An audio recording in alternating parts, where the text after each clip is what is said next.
Everyone, welcome to commerce lectures. I am Neha. आज हम करेंगे class 12 Indian economic development and topic हम करेंगे infrastructure on the eve of independence, यानी आज़ादी के वक्त हमारा इंफ्रास्ट्रक्चर कैसा था।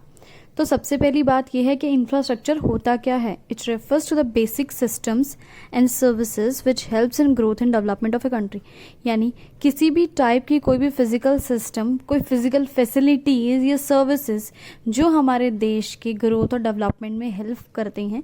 जैसे कि फिजिकल फैसिलिटीज क्या हो सकती हैं आपकी, और सर्विसेज क्या हो सकती हैं, communication, transport, banking facilities, education facilities, health facilities. देखो, अब जिस देश में एजुकेशन फैसिलिटीज़ अच्छी है, बच्चे पढ़े लिखे होते हैं, वो देश ज़्यादा तरक्की करता है, ज़्यादा डेवलप करता है।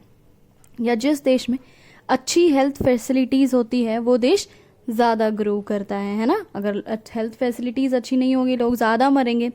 मीन्स ऑफ कम्युनिकेशन अगर अच्छा होगा, ठीक है, ट्रांसपोर्ट सिस्टम अगर अच्छा होगा तो हमारा देश ग्रो करेगा। क्यों? क्योंकि हमें बिजनेस में हेल्प मिलेगी। भाई, अच्छे रोड्स हैं, अच्छे व्हीकल्स हैं, ट्रेन्स हैं, तो हम बिजनेस अच्छे से कर पाएंगे ना, हमारी इकॉनमी आगे बढ़ेगी, हमारा देश ग्रो करेगा। तो कोई भी टाइप की फिजिकल फैसिलिटीज़ या कोई सर्विसेज जो हमारे देश के डेवलपमेंट में हेल्प करती है, वो सभी इंफ्रास्ट्रक्चर के अंदर आती है। इंडिपेंडेंस के वक्त हमारे रेलवेज जो थे वो बिल्कुल डेवलप्ड थे। और क्यों डेवलप्ड थे? ताकि जितना भी फिनिश गुड्स है ब्रिटेन से इंडिया तक आराम से आ जाए। कैसे आएगा? ट्रेन्स में ब्रिटिशर्स लेके आते थे ब्रिटेन से बने बनाए प्रोडक्ट्स इंडिया में, ठीक है। और ब्रिटिश लोग क्या चाहते थे कि हमारी मार्केट का साइज बढ़े, इंडिया में हम ज़्यादा से ज़्यादा सामान बेचें, ठीक है। और वो सामान रेल के थ्रू, ट्रेन्स के थ्रू आया करता था, इसलिए उन्होंने रेलवेज डेवलप कर रखी थी। Next is ports for developed. Ports जो होते हैं वो भी डेवलप्ड थे। क्यों? क्योंकि हमें इंडिया से रॉ मटेरियल वो लोग लेकर जाते थे ब्रिटेन में, और अपने देश ब्रिटेन से वो लोग फिनिश गुड्स लेकर आते थे हमारे देश में पोर्ट्स के थ्रू, यानी शिप्स के थ्रू। नेक्स्ट चीज़ है आपकी पोस्ट एंड टेलीग्राफ। ये भी डेवलप्ड थे। क्यों थे? क्योंकि उनको एडमिनिस्ट्रेशन अच्छे से करना था, यानी लॉ एंड ऑर्डर बना के रखना था हमारे इंडिया में। किन लोगों ने? ब्रिटिशर्स ने, ठीक है। तो पोस्ट और टेलीग्राफ अच्छे थे, क्योंकि भाई अपने देश से हमारे देश में जो है लेटर वगैरह भेजना है, या हमारे एक स्टेट से दूसरी स्टेट में उनको कोई इन्फॉर्मेशन पहुंचानी है, तो वो पोस्ट वगैरह के थ्रू, टेलीग्राफ के थ्रू पहुंचा देते थे। नेक्स्ट चीज़ है आपकी रोड्स। तो रोड्स भी उस वक्त डेवलप्ड थे।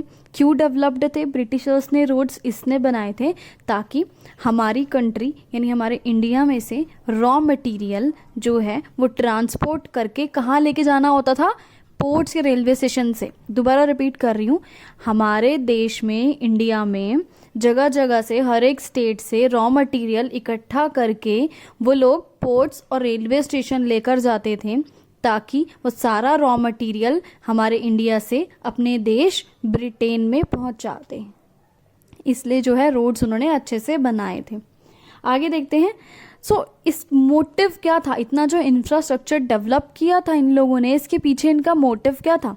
इनका मोटिव ये नहीं था कि हमारी इंडियन इकोनॉमी को ग्रो किया जाए, हमारी इंडियन इकोनॉमी की डेवलपमेंट हो। बिल्कुल ये मकसद नहीं था इनका, बल्कि इंस्टेड इनका मकसद क्या था? इनका मोटिव ये था कि जो उनकी ब्रिटेन की इकॉनमी है, ब्रिटिश इकॉनमी है, उसको ग्रो किया जाए, उसको डेवलप किया जाए। क्या हुआ कि इंडियन इकॉनमी जो है बैकवर्ड रह गई बिल्कुल, क्योंकि इन्होंने जितने भी इंफ्रास्ट्रक्चर लेकर आए वो सिर्फ अपने फायदे के लिए लेके आए, हमारे देश की भलाई के लिए नहीं लेके आए। इसके बाद ये वीडियो खत्म हुआ। Thanks for watching this video. Please like and subscribe.